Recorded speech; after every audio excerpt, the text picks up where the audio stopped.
Well, it is Sunday night, for me anyway, live, late afternoon for my co-host. This is Material Issues. It's the last day of November, November 30th, 2025. Tomorrow starts December, busy December, but this is episode number 231 of Material Issues. I'm Mark Hershberger of Pop Detective Records. I'm over here in a very, very cold South Jersey today. Not much wind, little rain, but it's been tough on the doggy's paws and everything else. But we're having a great time. I'm feeling wonderful. I'm back on my health feet. I hope you are too, David. International Pop Overthrow, Mr. David Bash, over in sunny Southern California. How you doing, David? It wasn't sunny today. It was fairly cloudy, but the sun was starting to peek through as it was setting, and according to the weather, the rest of this week should be pretty sunny and around mid to high 60s as highs. So yeah, I can't complain about that. Let's see what else is going on. Had a fairly uneventful Thanksgiving. Rena made her turkey chili, which I love. We had that for a couple of days. But other than that, just kind of hung out. Just got back from a record shop called Deadly Wax, which is in a town about 10 minutes or so from here. Picked up a couple of cool things. Green Label US Revolver. I'm going to start collecting stuff like this, different labels on Beatles albums, maybe Beach Boys albums too. But yeah, I mean, with the anthology just having come out, I don't know. I've got the Beatles bug. But here's the really cool thing. White label promo of Ike and Tina Turner's River Deep Mountain High, one of Phil Spector's great productions. And I don't know if this label was put on by A&M or whatever, but River Deep Mountain High is a perfect record from start to finish. You couldn't improve on it. George Harrison.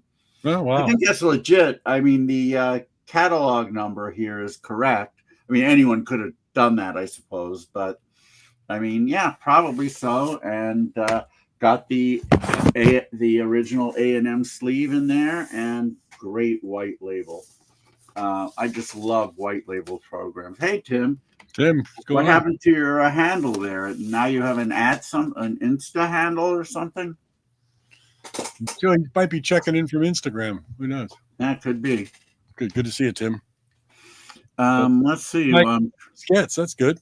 Trying to think of, yeah, I mean, the new anthology is out. And I wrote my review a few days ago.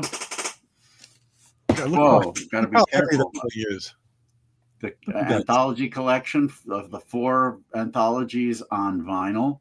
Holy cow. I want to thank Universal Music very much, Tim Plumley and everyone there for sending me this. Hopefully my review doesn't disappoint. I'll admit I did not give it 5 stars. I gave it 4.5, which is, it's still a pretty good rating. But I had to dock it a half star because I really think they should have added a book, or at least a booklet in there. And they might not have, because that would have raised the price into the stratosphere, probably trying to keep costs down. But when you're talking about a box like this, and you're talking about a limited audience anyway that's going to shell out for it, if they're going to shell out $300 for it, they would shell out $400 for it with a book. I'm pretty certain. Yeah, it's expensive. Yeah, it's very expensive. But it's the freaking Beatles. And if you're a collector, you want to have it. And yeah. I probably would have bought it anyway, had I not been given it. So don't tell anyone. Except I just did. Uh-oh. But yeah, and I'm going to start watching the anthology as well. They have, I found out that there is there's an addition to it, volume 9. But apparently they removed some of the original stuff. So people are kind of PO'd about that. But I have it on DVD. I'm really going to watch it mainly to see the new stuff. Right. Yeah. On Disney Plus, which I thankfully have. So yeah, looking forward to all of that. But one more thing, new watch check here. This one had been discontinued for a while by Shinola, but they got it back. The Shinola Mechanic, the black version. Oops, That's the Detroit company, isn't it? it's a Detroit company. Black version with blue hands, orange numerals, and yellow seconds hand. I really wanted this for a long time, could never get it. Finally, not only did I get it, but I got it for 30% off. So Nice. That was really cool. And I have another watch to show, but I'm not going to do that until we bring on our guest. Oh, okay. And Special. our guest is the bassist for one of the most iconic pop bands of all time, the Rubinoos. And I have a bunch of Rubinoos stuff here. Well, you know what? Maybe I'll show it when we bring our guest on. But he has been their bassist for about 45 years now. He wasn't on the first two late 70s albums, but I think he's been on everything else, or, well, maybe not Party of Two, because I think it's only John and Tommy on that one. Let me see. Yeah. So I guess he was on everything from the Basement Tapes on. Yeah. And so that encompasses a lot of albums, which I have here. But anyway, we're really glad to have him on. He's one of the coolest people I know, and this will be fun. So without further ado, would you please give a Material Issues welcome to Mr. Al Chan? Hey guys. Hello, Al. Hello. How are you doing? Good. How are you? I'm doing great. Had a nice Thanksgiving. It's Yeah. lucky. But yeah. Do you have a wife and kids? Wife and dog. Wife And dog. Yeah. Did the dog get any of your turkey leftovers? Oh, he's finally eating his food and finishing it. So he's a happy camper. 45 years with the Rubinoos. 45 years. That doesn't. Is that right, or is it close to right? It's 45 years. I officially joined the band in July of 1980. After a couple auditions, and it was a big surprise to me because, frankly, I'm totally honest, is that I was quite green. I had not played out much. I was a late bloomer. I really started playing music when I was 17. And I just, excuse me, before that, I was like the school artist, I drew. But I started playing music, and by the time I hit 21, I had a voice, and I could play and sing at the same time. And when I joined the band, when I auditioned for them, they had gone through quite a few people. And when I got the call from them, nobody was more surprised than me. Had you been a fan of theirs up until that point? Had you known the guys at all, or just... No. I was raised in San Jose, about 60 miles south of Berkeley. And a friend of mine, Mike Rascone, who I had known since kindergarten, was quite the guy about town musically. He was all hip to all the wonderful new music coming out. He had introduced me to Squeeze, XTC, just all this great stuff. So one day he brought in Berserk Times, and I had never heard, I had heard of Greg Kinn. He had gotten some airplay with that song For You locally. Springsteen cover, yeah. But when he played the Rubinoos, I was really, really impressed because they started off with an a cappella tune on their set. And, about 2 months after I heard that, after you played it to me, there was in the local music paper, there was an audition for the bass player. Royce Ader was leaving. So I had heard Want to Be Your Boyfriend. That also got airplay. So, but it was just, excuse me, getting over a cold here. It was just another song that, I had heard on the radio, and it was very catchy. So, I auditioned for them, and, they sent out the 3 songs I had to learn, and they gave me vocal parts to learn. And I learned them, and I guess they were impressed, because I guess, not to toot my own horn, but I think I was only one of the few people who could sing. There weren't a whole lot of people who could sing. It's a tough one, you know. There's one thing. If there's one thing I know about the guys, and now including you, is that they did, and now you do, hold the band to quite a high standard. You're not going to take some. I mean, there are probably people who could sing well enough to join other bands, but not well enough to join the Rubinoos. So you really had to be good. Yeah, there are good guys who could sing lead really well, but singing harmony and singing high parts it is kind of a thing. You know, it's really an art to it. And you know, Tommy Dunbar's a taskmaster. So is John. They all are. One thing led to another, and I got the part. So, you know, it was a blast. You know, I just had a great time. It was a great, really nice people in the Berserkly, you know, group. You know, Ray Kin, Earthquake, Jonathan Richmond. They're all really great people. You know. Were you fairly accomplished at this point on the bass? Was bass your main instrument that you were learning or playing or trying to, or?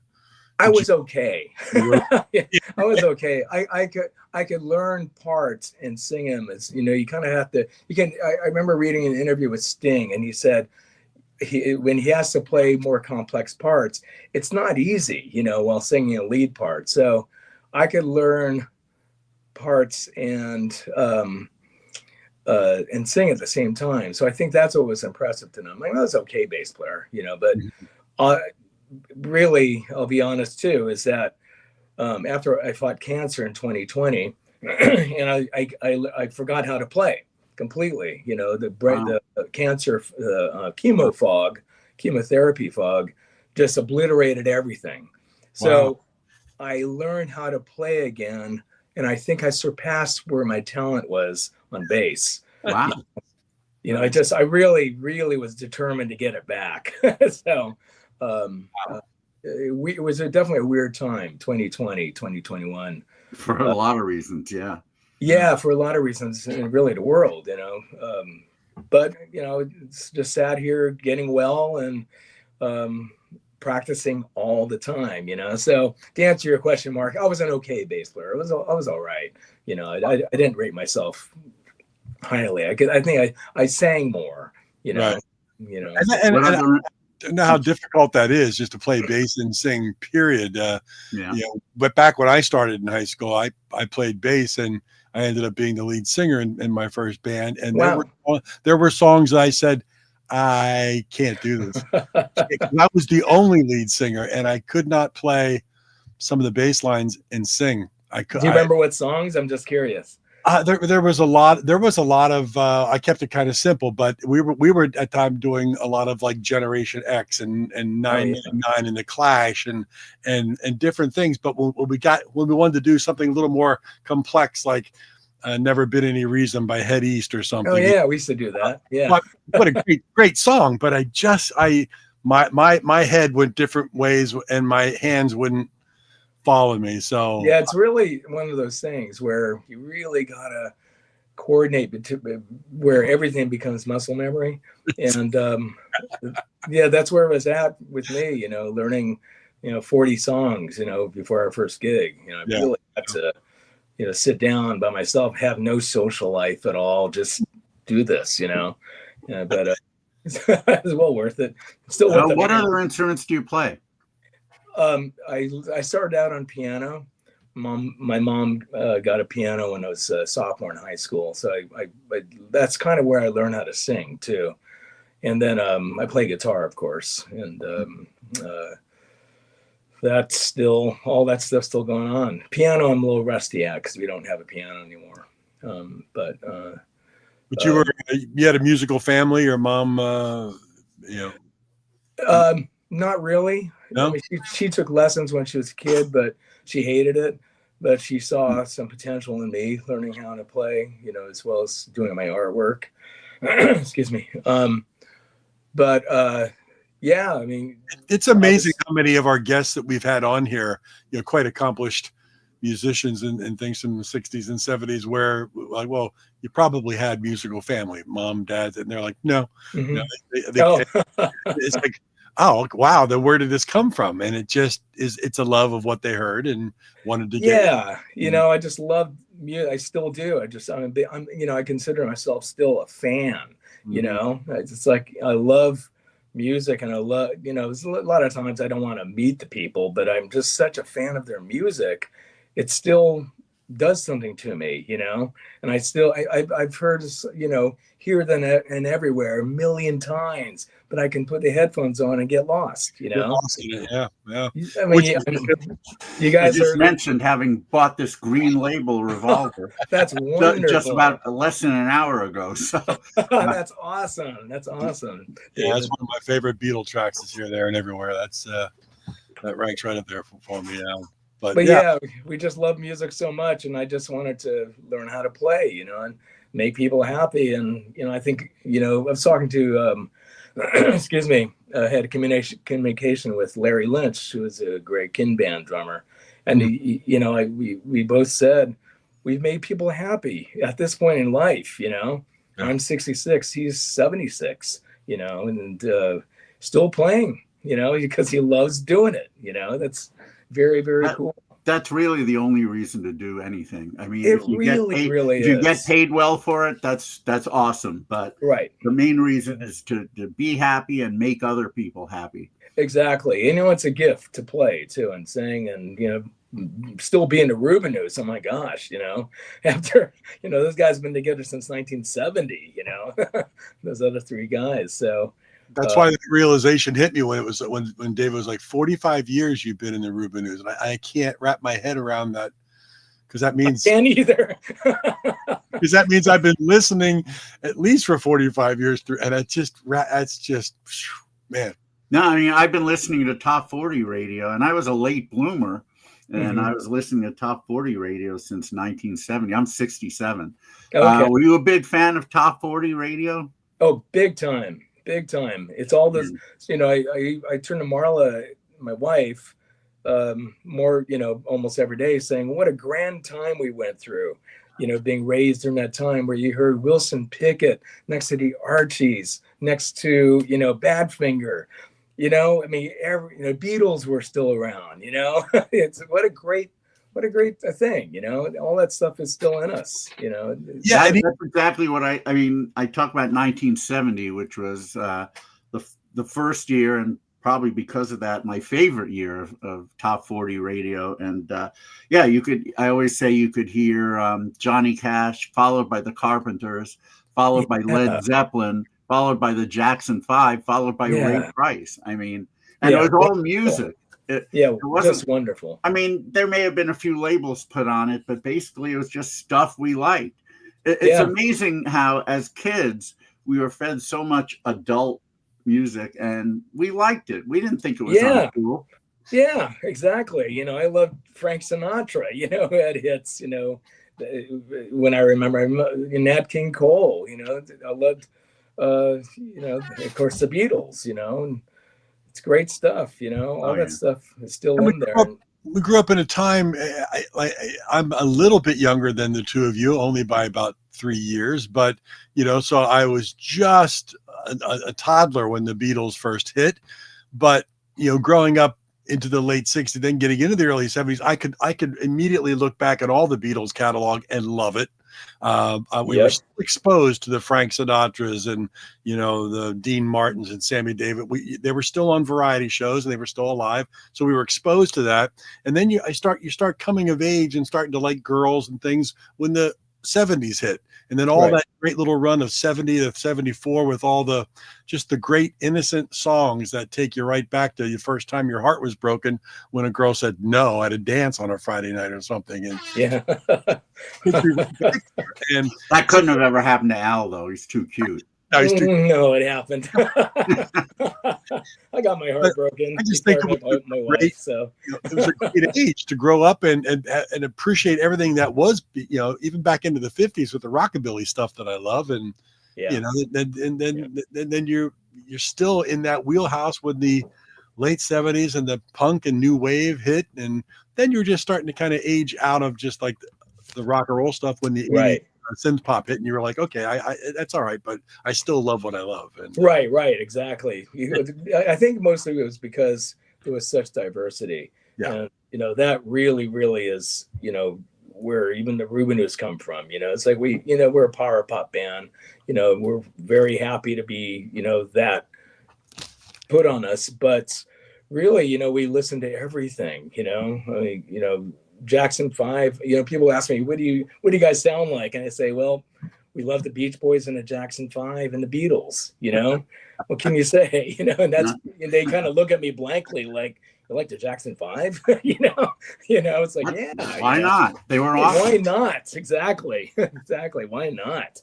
All right, so you joined the band in 1980, which makes me wonder why you're not listed as being on Party of Two, and that came out in 81. Was it recorded before you joined, or? No. Actually, it was. It was released in 83. In 1982. 83. You're right. Yeah, the band kind of we went our separate ways. Tommy and John moved to LA. And Don and I stayed in the Bay Area and played music here, with other people. Tommy and John signed an EP deal with Warner Brothers, and they shopped for a producer, and they got Todd Rundgren and Utopia to play on it, and it didn't do that much business. So Tommy eventually moved back to the Bay Area, and then John. And then we sort of started playing together, and then we did, in the mid 90s, we worked with Kevin Gilbert and put out this record called Paleophonic. Yeah. And then we started getting interest. You mean this record? That's it. Yes. Yes. Yeah. No, we started getting interest overseas to tour, and that sort of we started being a band again, Took some time, but we all had lived our lives, I've always worked, paid off a mortgage. So, I never really thought of the Rubinoos as, a money maker. We've made money, but it's not enough, to, really earn a decent living. So, excuse me.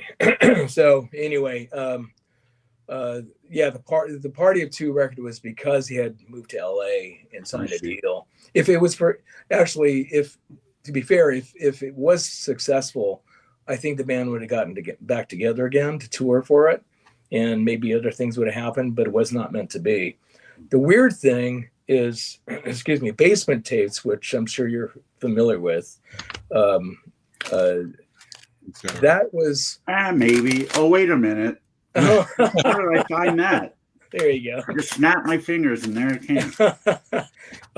That was my first time in the studio with those guys, and we had just broken up with Berserkly Records, and we went into the studio at Hyde Street in San Francisco to record demos of songs that the band had been playing with Royce after the second album. And we didn't release it, but in 1992, an independent label got a hold of it and decided to release it. And voila, it's people love it. These are just demos, and that kind of, a lot of people actually come up to us and say it's their favorite album, which, they're just demos, but it's great. I mean, I definitely have a place in my heart for those tunes. Just wonderful, wonderful song. Well, one of the most famous songs on that album is "Hit the Nerve." Is that one that you guys still play? We still play it. Yeah, "Hit the Nerve." We still play Not Just Another Pretty Face and "Hurts Too Much." Yeah. This is a great song. It's really, really wonderful. That's sort of two guitars, bass, and drums. Beautiful combination. Now, pre Rubinoos, were you in some previous bands prior to that? Because I guess like 1980 would put you in college. Yeah, I had just made 21 years old. when I joined the band, or auditioned for them. Yeah. I had a band that maybe played 2 or 3 times called F104, and we were playing stuff like Never Been Any Reason and stuff by John Waite's band, the Babies, and the Babies, just playing whatever what we fancied, but we just never worked. We played, birthday parties in somebody's garage. We played a summer free concert at a junior high. But it was great fun. I have tapes of playing to places like that when I first started out. It's we would take that little cassette recorder, hit record, and stick it under the sofa so no one would kick it or steal it, and we would just record the whole night that way. That's wonderful. Memories I have are on those cassettes. Same here. I held on to that stuff. Somebody recorded us, at a party, and it's great. It's fun. It's awesome. You mentioned going back to the Warner Party of Two EP. It wasn't successful sales wise, but it did spawn one of the most classic Rubinoos tracks, "The Girl," which I assume you guys must play at the. We played it. We play it by request. Last time we played it was in Madrid. A very pretty girl came up and wanted to hear it, and I don't think I played that in a long time. It's like, really, sure, wow. Let's do it. So we've played everyone. We know our parts. Tommy, Don, and Royce and me had a very short-lived project called Fox Pop. Yeah, and we used to play it in that. Hey, Michael. So and so we learned our parts. So I do distinctly remember Don Spin turning to us and saying, "I remember my vocal parts. Good enough. Let's do it." I mean, given how often you guys have played over the years, is there anything someone could request from the normal catalog that you wouldn't be able to do? We got a request for Jennifer off the second album. Great song. And I don't know why we didn't do it. We were going to do it we got a request to do songs for the first 2 albums, this last tour in Spain. And we learned some songs. We have 1, 2, 3 Forever. We did Operator. We were going to do Jennifer, I think. Wouldn't it be nice? Wasn't a pretty girl who asked you, that's why. Exactly. Maybe they did request it, but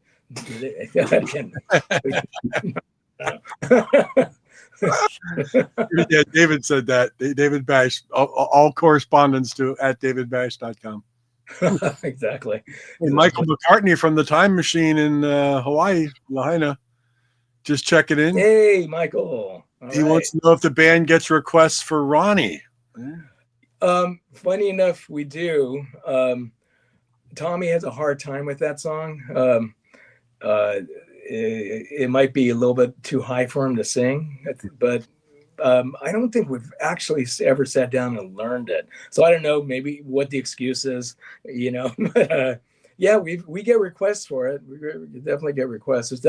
There's a couple in Barcelona who always want to hear it, and Tommy just goes, no. So you guys just did a really big tour of Spain. I know you've been there before.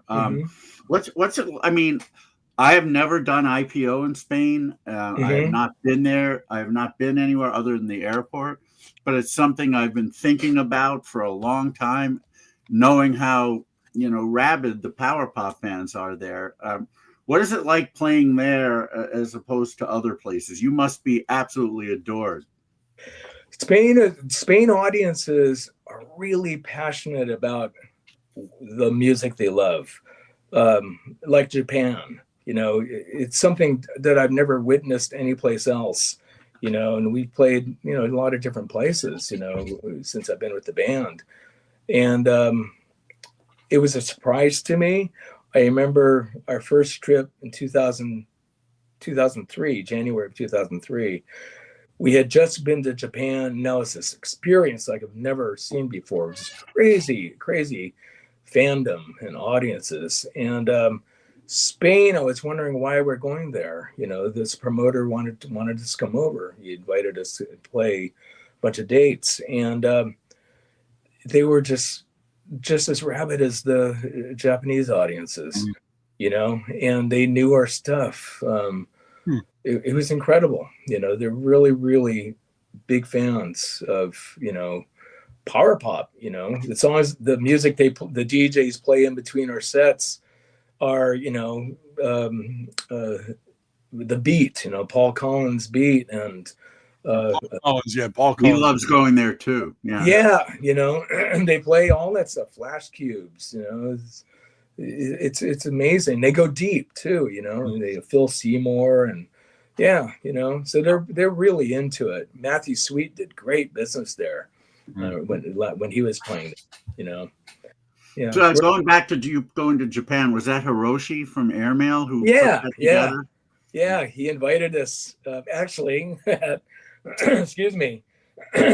He walked up to Tommy after one of the International Pop Overthrow shows at the Troubadour, and he introduced himself to Tommy, and he said, "Do you have any new music out?" And I'm a big fan. And Tommy gave him a cassette of Paleophonic, and he said, "Oh, fantastic!" And one thing led to another, and we've been to Japan 4 times, since then, so you never know, what's going to happen, Speaking of you guys playing the Troubadour at IPO, which I thank you so much for doing. It was wonderful. It was fun. I don't know if you remember this, but at the end of one of the shows that you did there, I don't remember if it was the first or second, and you may have not even been in the room, but I think you were. Tommy and John presented me with this Rubinoos watch. And awesome. I am a huge watch guy. I wasn't really then, but I still loved getting it. I had no idea it was coming. Awesome. Needs a new battery, but I'm sure it still works. So Great. Thank you guys for this too. Oh, you're very welcome. Awesome. You're very, very welcome. It looks cool. That logo looks good on the watch. Yeah, it does. It's my favorite logo. Speaking of good-looking women, Al, your latest tour of Spain, you had Vivica Sagastad. And and it was wonderful. Vibs was on my label and Pop Detective for her first album over here in the States after her run on Sony, and I just love her to death, and I'm so glad she's out playing her stuff. Of course, her husband Ken in the band from the Fleshtones, and they're rocking. So I saw a lot of the video of you guys over in Spain, and the crowds just looked like they were killing them. Oh, and her and her band were so nice, and they're so good. It was really a nice matchup. Ken and Vivica are just wonderful people. Yeah. Really, really nice to hang out with them, and great performers. Really great voice. Super nice, and she's a ventriloquist. Yeah, did you have Penguin over there? Right, yeah. No, but we did a bit of hey, what's your name? Is it true that the Spanish audiences still stay up really late, and you could go on at 1 a.m. and you'll still have a huge crowd? Yeah. I mean, we start fading around 8 o'clock in the evening, because of our age. But this time they were kind, and we played earlier shows, so we'd be done by 10. But that aforementioned show where we played the girl, I think we went off the stage. I think we were done with our set at 2:30 in the morning. So it was still packed. It's packed, and then they had a disco afterwards. So we had to get out of there pretty quick. Well, it sounds like IPO Madrid is. I would love to. My wife can only get off for vacation so much, but it's definitely at the forefront of my mind and desires for IPO. So a lot of good music there, a lot of good bands. Oh, no doubt. Many of whom do come down to Liverpool to play IPO at the Cavern. Have you guys ever played the Cavern? Never. In fact, the Rubinoos did most of their business in the UK back in the day with Royce. But we've only been there twice with me, and we only played London. You know, we did Wow. one gig and then we're hopping over. So it's kind of nuts that we haven't done a tour there, you know, and I'm sure that, you know, we could set it up to have to do a gig at the Cavern. But I think we need to think about doing it pretty quick because of our age, you know. Well, I'll tell you this, you know, we just finished our 21st year doing IPO at the Cavern. Oh, fantastic. Congratulations. In May. So we always do it. We always do it at the end of May, sometimes trickling into early June. So, you know, obviously, if you wanted to play IPO at the Cavern, you're always welcome. So maybe, you know, maybe I'll talk to whomever I should talk to about you guys maybe putting a tour around that. It could be next year. It could be 2027, whenever it works. But I would be honored. And I can tell you this much. You would never forget it. It would be the time of your life. Awesome. Fantastic. Yeah. Matthew Street, Liverpool, and the Cavern. Yeah. Cool. That'd be something else. But I don't know. We talk about our age every once in a while. But again, we've had guests on this show that had quite the career in the 60s. And they're in their, you know, early 80s now, and they're still out playing, and they still love it. So I, you know, as long as you got some kind of, you know, bit of decent health going on, and you can do it. Absolutely. Because I think the band will just keep going. And why not? We love it so much. We really do love playing. You know, the playing is just the best. And, you know, I love those guys. They're family. And, you know, we really do get along and just, you know, love making music together. It's great. And you're just creating more memories as you do it for not only yourself, but for everybody that comes out to see you. Absolutely. That's what counts. That's what counts. Have you written anything for the Rubinoos? No, I used to write, I used to write on my own in the early 80s. But I stopped. It was too hard work. I was lazy. I'm sure. You know, and at the time I had no way of really recording it properly. So I just sort of gave up, but, you know, still have ideas. But Tommy is just, he amazes me, you know. Yeah. Before he came, we recorded Paleophonic. I was saying, how long can this guy go on? And he came out with Early Winter and Amnesia. And I was just like, oh my gosh, you know. And then how many albums since then, you know, that we recorded of original material. He's amazing. And he's taken a month off in January to write. So, you know, hopefully we'll have something new pretty soon. Yeah, I was going to ask. I mean, that's the big question, of course. Will there be another Rubinoos album? Yeah, I hope we can do something. You know, it's been since 2019 since we put out the last one.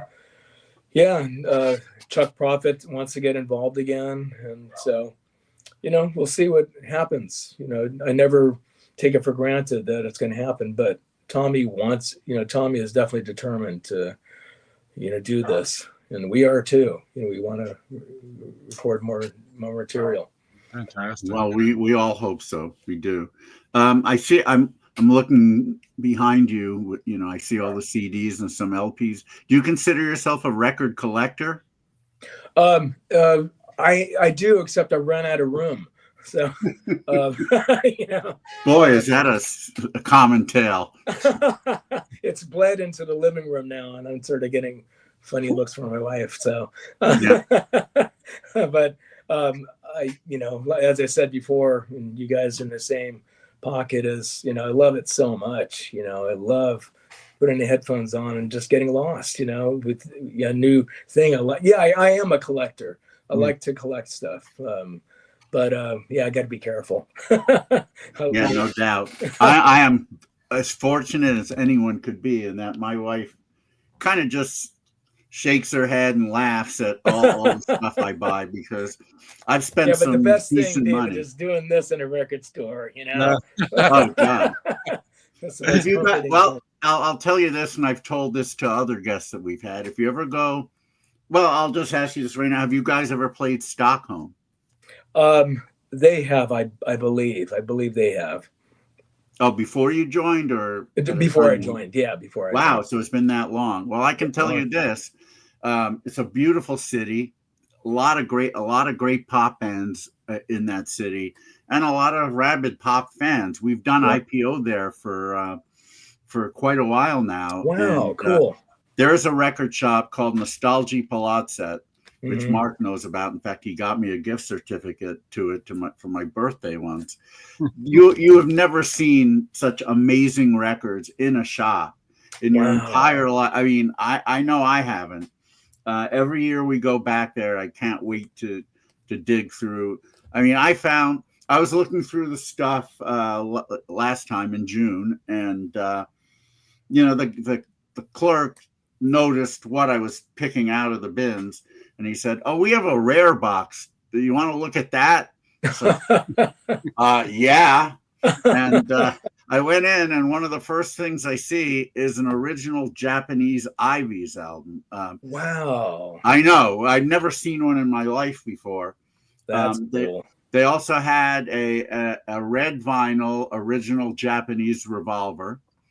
I had to go for that. And on the wall, they had a promo Japanese copy of the Who Sell Out with different cover, white label, the whole wonderful bit. That wiped me out. Those three things completely wiped me out. But you'll never see stuff like that at a store. That's fantastic. I recommend. I mean, hopefully, again, you can put together a nice tour of Europe, which includes Liverpool and the Cavern, of course, but includes Stockholm in that. I guarantee you would love touring that city.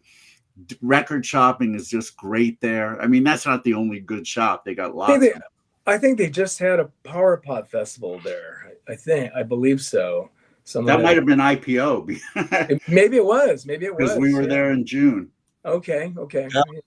And a really cool club called Encore. And in fact, Encore is a really big room. So I think it would be a good size for you guys. You could probably do a good job filling that one. Anyway, I mean, that's just something to talk about later, but it's just very cool. Yeah, as you said, you know, age is catching up with all of us, and a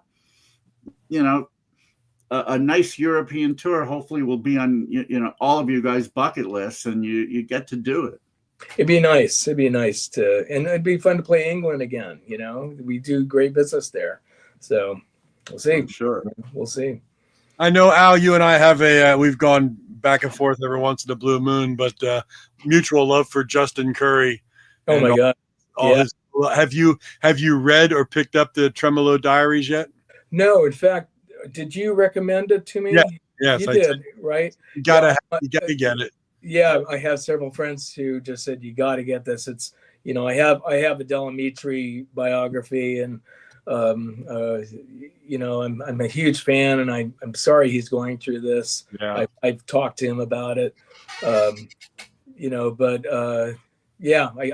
should check it out. You'll love it, because it's not what you may think. It's basically just his tour diary of touring with Parkinson's and the medication and how it affects him, and how it because I saw him on the last tour here in the States, and he forgot the lyrics to Always the Last to Know. And big hit, my daughter's favorite song. I took my daughter, she was 30 at the time, and he broke into the song, and she ran from where we were seated to the front of the stage and made her way through.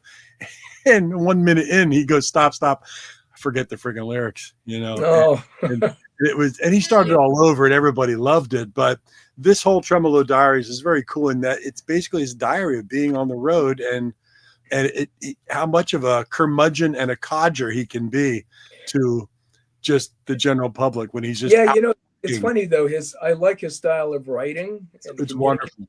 It really is, because he has this good view and sense of humor about things. Maybe it's a Scottish sense of humor, but I really like it in a lot of ways. It's very comforting to me. Yeah. And of course he's brilliant. He really is quite amazing, an amazing person, and he's very grateful for the life that he's led, which is very cool.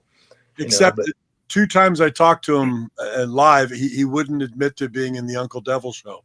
And he wouldn't play anything Which from. is actually my favorite album that he was involved with. Even more than Delamitri stuff. I love that album. Oh, I have to show you. I don't know if this is going to show up, but let's see. Oh yeah. Well, I got this from Kevin McDermott, who came to our Barcelona show, and it's a button that says Leonardo's bicycle and me. Oh man. Oh, nice. You said I have to eBay that right away because my daughter would freak out over that. Oh, that's awesome. That's awesome. That was very cool. My 2 daughters can sing every lyric to every track on that album. What a great record! What a fantastic album! When all their friends were ridiculing them for who is this whenever they were listening to the pop flavor of the moment, right, and they were like, it's the Uncle Devil show. That's really cool, Mark. That's really, really cool. Yeah, but pick up the Tremolo.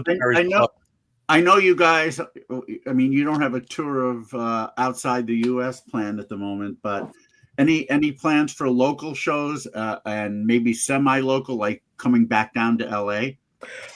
We'd love to come to LA again. It's been a couple of years. Nothing planned yet, but we want to work. So that's a good thing. We're all kind of on the same page. So we have some San Francisco shows booked, or Bay Area shows, and we might do something up in the northwest again. And then LA, I can't see why we wouldn't do it. Maybe this summer again, come down in June or July, whatever, but play, we need to play. Yeah. And we need to see you. That's for sure. Thank you. How's your health been, Al? I know you went through a tough time there. It's fine. I have this really annoying cold that I can't shake, but outside of that, I'm doing great. I'm doing fine. My voice came back. I had a horrible bout of pneumonia all last June, but everything was cool. We did some shows in August, September, and then we went to Spain in September and October. We went to Spain, so I'm doing good. Thank you for asking. Well, I mean, whenever you had the cancer run there, I mean, so many people pulling for you, and a lot of love from the music community. It was really, really, really nice, and I felt for you, David. Because your health problems. Thank you, Al. Yeah, I mean, 2 heart attacks, but nothing, thank God, since 2018. Thank God. So I'm. Thank you. I mean, I'm taking my meds. I mean, I've never stopped taking them. And I think I always say to people, especially people who went through heart attacks, I said, look, I understand exercise is hard. Diet, that's hard. Being on a healthy diet. But meds, come on. You have no excuse not to take them. Exactly. You're supposed to take them every day, sometimes twice a day. Just do it. Take them, for God's sakes. Yeah, it's easy. It could save your life. Absolutely. Life is good, so. And here's the difference. In 1980, when I saw 999 for the first time live in Allentown, Pennsylvania, and got to know the guys well, we talked about, rock and roll and partying. That I would see them when they'd come through, and the professionals opened up for them. Jones and Cook for the Sex Pistols, and cool. We were partying, rocking all night long. Then 5 years later, about 2 years ago, they were up here in New Jersey. We met, we had dinner, and we talked about our mutual kidney stone problems, atrial fibrillation. it was all nothing but medical. And what meds are you on? That's life. It is. It's life. How much it changes. But they were still doing it, and we were still rocking, just a little bit slower and creakier, but still doing it. Still doing it. Yeah. Yeah. Awesome. Well, this may be a tough question, but what would you say your favorite song to play is? I'm talking about Rubinoos song. And then, all right, Rubinoos song and then cover. What are your favorites to play? I like playing Operator a lot. It's a fun song. Because it has the big vocals, that really shine in this band. Not too many bands do that. Tommy sings a lead on it. I also like doing I've actually taken over singing the lead in Not Just Another Pretty Face. Oh, okay. That I really like doing. God, I have a lot of songs that I like playing, Tommy, of the original songs. I love doing Nothing But Love Won't Cure. That's just a beautiful song. Yeah. Cover songs, I love doing Shake Some Action. We do a different arrangement than the Flamin' Groovies. Yeah. Slightly different. It's a good, powerful, really power pop rock and roll. It is very often covered at IPO, by the way, as you might imagine. Oh yeah. It's kind of like the Holy Grail. It's like the gospel. so power pop. But that's a really fun cover. Gosh, what else? Yeah, I mean those that's probably my favorite cover. Pretty much everything. Why live in it, right? Just rock. Do you guys ever incorporate some Echoes tunes into your set? We did. The Mighty Echoes, yeah. Yeah, Mighty Echoes. We do. I think they did. Yeah, I Only Have Eyes for You. We were doing that. Yeah, we were doing that because I remember Charlie, the bass singer. I had to learn his part on bass, so and so us as a 4-piece band did it with me playing Charlie's part on the bass, and singing, the backups. So yeah, I can't think of any song from the 50s that has better, cooler chord changes than that one. Oh, it's a lovely. Whoever wrote that song, and the Catalog of Cool book, they describe it as a transmission from outer space. Oh. Yeah. Wow. I just bought that book. I better read it. Perfect description, of that song. Yeah. No, I agree.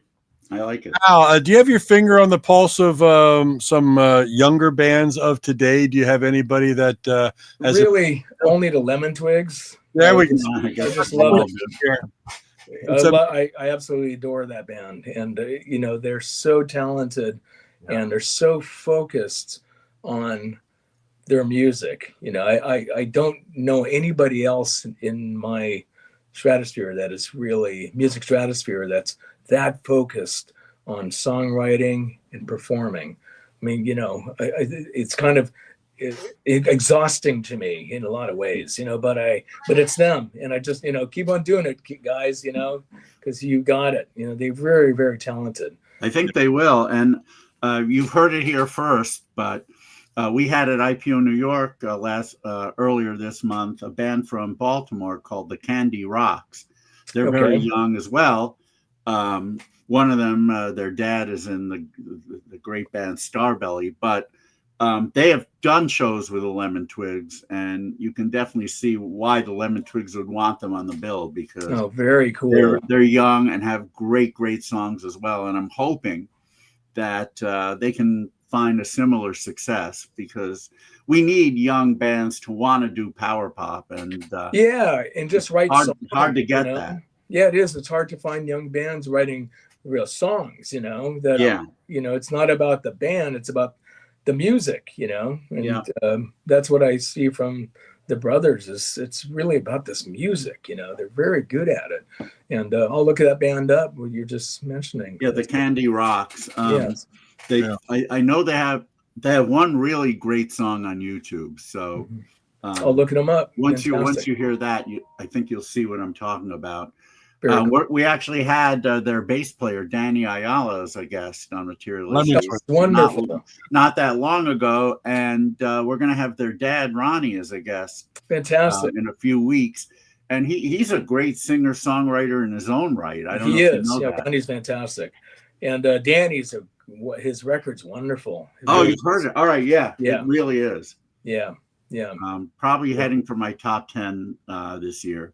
Awesome. Not sure yet. But yeah, every year I put together various lists of releases of that year. I'm very anal, so I put them in different categories, both current and reissue. Right. So I'm I usually do it at the beginning of January, but I'm already it's already kind of percolating a bit in my head. Cool. We got a message here from a good friend of ours and yours, John Borak. Mhm. It's kind of a strange message. It says AI is one of the nicest guys ever. I figured I figure you're probably dealing with that a lot. Yes, I am. I think I have a friend who lives not that far away, and she wrote in Facebook, all in caps, "What the F is up with Al?" It was actually AI, and everybody said, "What did Al Chan do?" What did he do? It's like, it wasn't me. Oh, good stuff. I mean, it's kind of wondrous, but at the same time, a little frightening as to how AI is going to impact music, how it already has to some degree. Number one record. Number one record. Well, yeah, our good friend, and you probably know him well too, Fernando Perdomo, came out with a couple of YouTube videos where he had AI basically recreate some of his best known work, and the stuff AI came up with, whatever, I forget the software platform he used. He sat there and he just shook his head. He goes, I can't believe what's happening. And Fernando is quite the accomplished musician. He's amazing. Yeah, he's amazing. Of course, everybody knows Fernando now. But he just the AI would just absolutely left him speechless for what this program. It is amazing. Took his song and did, and he said, it's crazy. But I was watching that interview with Pete Townsend on Colbert. And he was saying that he has like 350 unfinished songs that, he's not really too sure what to do with them. He's thinking, I think I'm looking into putting him in some program to see what it can come up with. He's really, and actually in a positive way, he's thinking about, having it finish it up for him. He's 80 years old, so I can't, some of it I can't wrap my head around. I don't know whether I like it. No. I think it's like most other inventions. It depends on how you use it. It's, it can be used for good and can be used for evil. Yeah. People are that way. People are, they're how it's being used, and people will use it for good and people will abuse it, Is that something the Rubinoos would ever consider doing? Not at this point. No. Good. No. We don't even tune, we don't use auto tune. So, I've seen, I have to say, of all the band, not that every band at IPO gets a sound check. We don't have time for that. But of those I've seen, I have never seen a band who is so meticulous about everything as the Rubinoos. I've seen your sound checks; they're amazing. We're better now. we're better at not being so meticulous. We know that's the wrong thing. Our sound checks aren't as long. Right. No, your sound checks were pretty long, but it's like, they're horrible. I'm watching you guys get the vocal blend right, and it's like the wrong stuff is so amazing, But that's nice. You're obviously hearing things in a way that we as fans aren't going to hear, and you need to get it the way you want it, and it always ends up being quite the reward when we see you play it. It ends up being, it was obviously worth the effort. We try to sound like the record. Yeah. Bottom line. Well, and going back to what we were talking about back in the day, collecting albums and things. Part of the fascination was sitting and reading the liner notes and who played what on what track. With AI, a lot of that could go away. Not that the younger generation really reads credits anymore, or that's how I discovered music that came before the music I was loving, is because they were covers of tracks, and who is this? And right. Beatles are covering Buddy Holly. I got to go back and find this Buddy Holly guy, and then listen to everything he ever did. And right. Well, there are definitely people who are going to care, I think, but you have to that's what Wikipedia is for, you know. Yeah. But it's hard. It's hard because the industry has certainly moved away from that. You know. But as David and I have said, you know, people tell us all the time, there's just no good music being made anymore. And it's like, no, there's a ton of good music being made. You just have to work harder to find it. Yeah, exactly. It's not in the mainstream, you know. And I always bring up certain people in my life who it's just a song, you know. So if they like the song, right, they kind of care about who made it, who made that music, but not particularly, you know. They just want to enjoy the song while they're cooking dinner, you know, or something. And the beauty about technology today is you can, it doesn't even take that much work. You can find a lot of stuff. We have access to everything. Right. Yeah, more than ever, you know, more than ever. What was it like? Because I've known this gentleman for a long time, and Mark has too. An automatic toaster. What was it like working with Robbie Rist? Oh, he was great. He was really great. His character, but he was great. He's fantastic. Really encouraging. A lot of energy, more than energy than I had at the time. No, it was fun. We recorded at his home studio, and like I said, he was encouraging. You know, he was a good, positive producer, kind of like Chuck Prophet. There's kind of just like, yeah, that's a good idea. You know, let's try it. And if it doesn't work, fine. You know, but what I remember about Robbie is he had a lot of energy. Oh my God! In 1 year at IPO, he played in 12 different bands. Yeah, that's Rob, including some from outside of the U.S. He just said, "Send me." This was before it was routine to record things on CD and before files. So it's like, send me a cassette of your stuff. Yeah, I'll learn it really fast, and I'll be damned if he didn't. Yeah, that's so much amazing amount of energy. Yeah, I don't know if he still has it. He now lives in Florida with his wife. Yeah, I think he's itching to play. You know, get something going, but. I know he's invited a few friends to, you know, make music, but I don't think anything's come to fruition. He might be just enjoying married life. I don't know. No, he is. He found somebody who's perfect for him. Yeah. That, you know, you can, that's just wonderful. I know I'm pretty sure he plays in the band Barely Pink. Okay.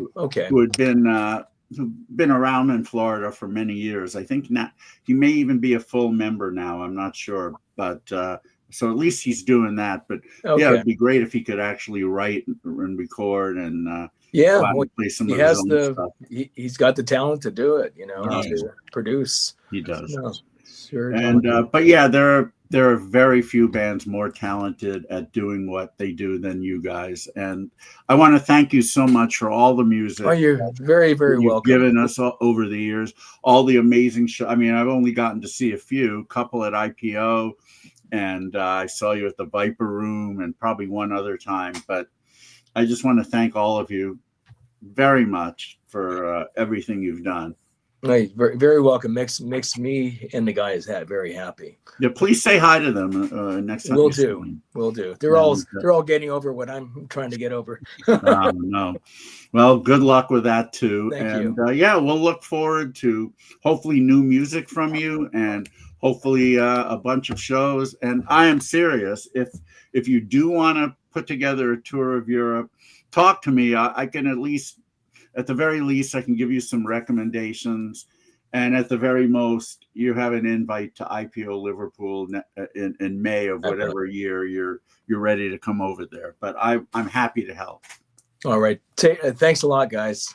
Al, it's been a pleasure. Yeah, really pleasure. Yeah, thank you for having me. Always in touch. Have a great one. Enjoy the holiday season. And feel better soon. Thank you. Take care, guys. Thank you. You too. All right. Oh, that was fun. Sure. So, yeah, John is right. Al is one of the nicest people around, and just such a talented singer and musician. And I hope I would certainly look forward to new music from the Rubinoos. Yes, it was, Michael. Thank you, Michael. Hope you're doing well. Hope everything is I see you pop up again from time to time online. So hopefully you're doing very well. We're always thinking of you. Yeah, exactly, Tim. And a nice fellow. Indeed, he is. Both of them are Al Chan and Michael McCartney. Well, yeah. And Tim Allen. And Tim. And even John Borak. Even John Borak. Yes, indeed. John's been busy. John's been busy playing a lot. I haven't seen too much. Yeah, John is always busy, especially on the weekends. He's in tons of cover bands. Yeah. Doing Beatles stuff, doing 70s, 80s stuff. Yeah, he's gotten a lot of gigs lately, which is great. I mean, I know he loves doing it. And we're heading into, this is the last day of November, so we're heading into December. This is the full-on holiday season. Everybody's getting past Thanksgiving, and we're rocking here. Material Issues. We've got the next 2 months, December and January, completely booked. Yes, we do. Now we're February.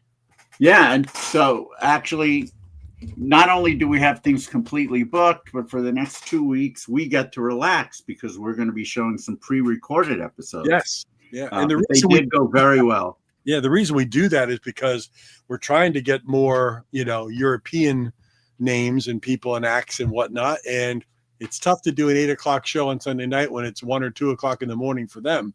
So that was one thing we didn't consider when we switched from Wednesday at 3/6 to Sunday at 5/8. That the European musicians wouldn't be awake at 1 a.m. or 2 a.m. The beauty of pre-recording is we can do it. So we've got it. Next 2 weeks we've got two fantastic unedited yet. One of the next one is one we just did, in fact, and it'll be on December 7th. Yeah.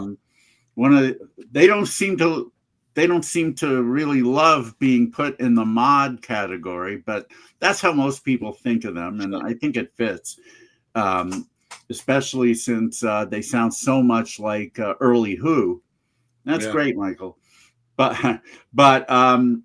we have on December 7th the stars of the Medway in UK, the Len Price 3, and this is their 7th album, Misty Medway Magic. A lot of alliteration there, and also 13 wonderful in-your-face. Like I said, you think of songs like Substitute or Pictures of Lily or any of those early Who, Kids Are All Right. You think of that. And think of it amped up even a little bit more and a little bit faster. And you've got the Len Price 3. Just definitely one of my favorite bands from the UK. And we had Glenn Page and Steve Huggins of the Len Price 3 on. And we will be showing that. We will be broadcasting that at our usual time on December 7th. Next Sunday, December 7th, yes. 8 p.m. It'll show up. And spoiler, none of them are named Len Price. No, but there are only 3. There are only 3. So this isn't a Thompson Twins thing where nothing is real. On the 14th, we have a wonderful singer-songwriter, musician from the Netherlands, from Amsterdam specifically, Jorik van Noorden. I first met him when he had his band The Hype. Back in around 2011, they came to Liverpool to play the IPO at the Cavern Club. Since then, Jorik has recorded several solo albums, including one I don't have yet, but is winging its way over here from the Netherlands. A brand new record called Do It Now on the Excelsior label. Wonderful. Excelsior is one of my favorite labels from Europe. They've released tons of great pop music over the years, and including The Mad, one of my favorite bands from the last 15 years or so. Yeah. But Jorik has had some wonderful records, and the new one is no exception. He's also an author. He wrote this book. As you can see, it is not written in English. It's written in Dutch, but it's about, basically, it's a day in the life of Paul McCartney's record cabinet, where he talks about records that he had read about being part of McCartney's collection. and this is gonna be really cool. Well, it's not gonna be cool. We know it's cool. We've done it, but it'll be cool for you if you tune in on December 14th and watch it. We are Twilight Zone fans. That's why we don't know if we're in the future or the past right now. Yeah, we seem to be having some material issues with that. But it's a wonderful interview. He's a very personable fellow. Yeah, he looks like he's about 19, but he isn't. He's a bit older than that. But anyway, you'll see it for yourself. On the 21st,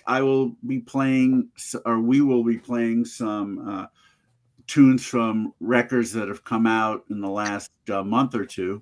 I've gotten quite a bit in that time, and they're begging to be played. So we're going to satisfy that, and maybe a Stump the Bash as well. So it'll be just Mark and me. One last Stump the Bash for 2025, so that could be fun to do. So that'll be fun, listening to some new tunes, maybe a few reissue tunes, and Stump the Bash and all of that. Yeah. And then we wind up 2025 with a great guest that you procured, Mark. Tell us. On the 28th, we're talking to Al Chan through this interview about the wheelhouse of the early 70s, and there are those tracks that are just so typical early 70s. When you hear it, it's like takes you right back. And the singer-songwriter of one of those tracks, well, they've had a couple hits, but their biggest one, It's Nice to Be With You by the band Gallery. Jim Gold, singer-songwriter for Gallery, is going to be on the show, which is going to be great. He's still playing. He's writing songs for his daughter, Mel. Thank you, Mel, for making that happen for us. And looking forward to that, because he was right there with one of the biggest tracks of the early 70s. If I recall, it was number 14 on WABC. That was the New York station I listened to. Their top 100 of 1972. I'm sure on Billboard it was somewhere similar. Yep. Yeah, it's just it's very cool, and I love when we go back to the 60s and early 70s and can get some of those. You have done a great job in getting a lot of those guests, like the two members of the association. And Jim Stafford, who was absolutely awesome. So we've had a few people from back in the day, both from the U.S. and UK, and it's always great to hear their stories because as I'm sure most of you know, the record industry was very different than it became in the early 70s. So I'm sure he'll have some really good stories. Let's see, what do we have coming up? Well, on January 4th. Let me see if I can. Let me see if I can find the record here. I should have prepared this, but here it is. So no problem.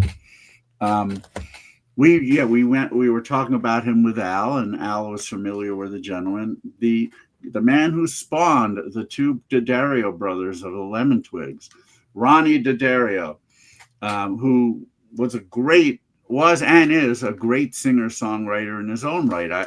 I got familiar with him in 1990 when he had a band called The Rock Club, who put out an awesome CD. I got to know him.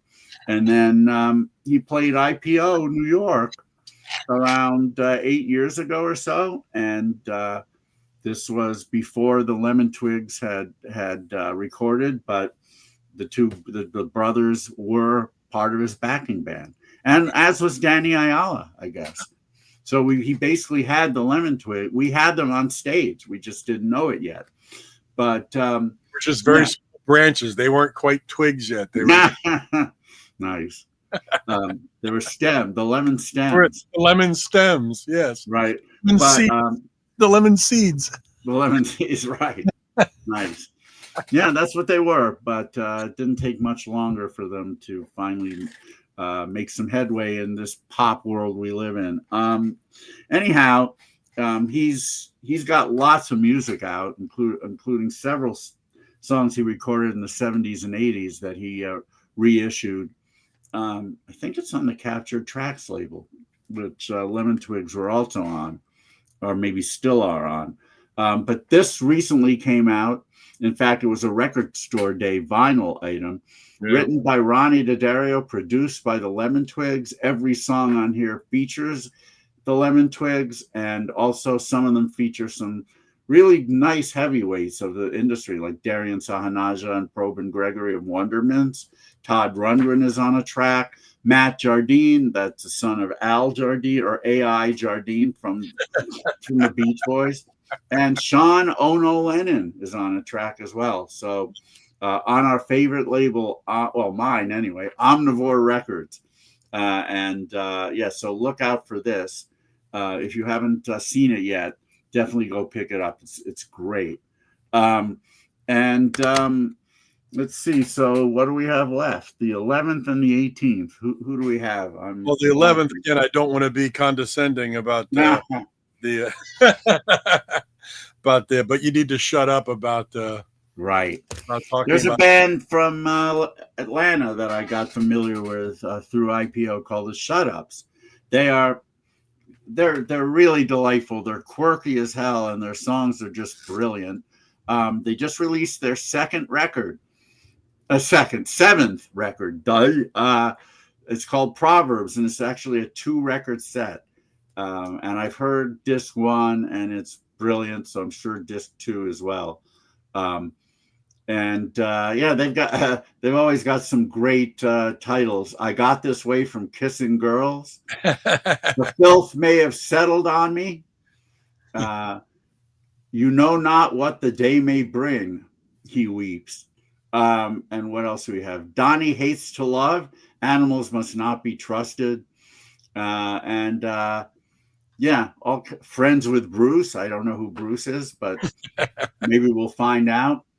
And Like a Dog Returning to His Vomit. And believe me, these songs are melodic as hell, have wonderful vocal arrangements, and pop fans would definitely be into it. So yes, we are going to have one of the main men, Don Condescending of the Shut Ups, appearing on Material Issues on Sunday, January 11th. Yep. And then we have the 18th filled as well. Who do we got? Follow up on the 18th with, you and I have known the Butler brothers for quite a long time. Steve lives fairly close to me, but we've got Steve and Brian Butler of Smash Palace. They've got a new album out on Think Like a Key Records, which is our good friend Roger, who died. The album's called 87, and basically it was started in 1987. The tracks weren't finished yet. So it comprises tracks that they had recorded and had not released until now. So I've heard it, and it's very much Smash Palace, and So we're going to have both the two brothers on. Steve and Brian. Yep. All right, we'll talk about Quincy and Smash Palace and all kinds of good stuff. Smash Palace came to IPO Liverpool one year.